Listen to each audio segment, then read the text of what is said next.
Најновата пресуда на Европскиот суд за човекови права, со која Македонија е задолжена да му исплати одштета на поранешниот директор на УБК, Владимир Атанасовски, повторно ги отвори прашањата за начинот на кој домашните судови ги определувале мерките притвор во дел од најизложените судски предмети, особено за 27 април.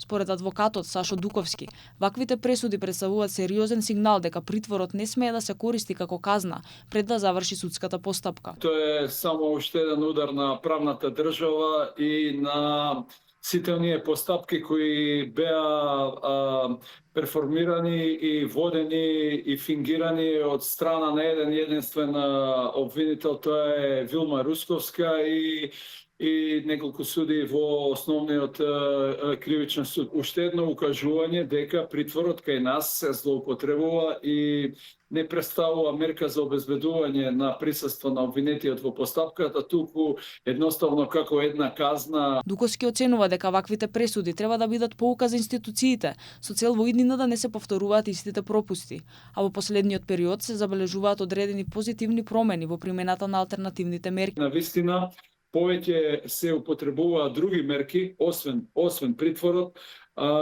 Исто така институцијата условен отпуст за побрзо отпуштање на осудени лица исто така повеќе функционира.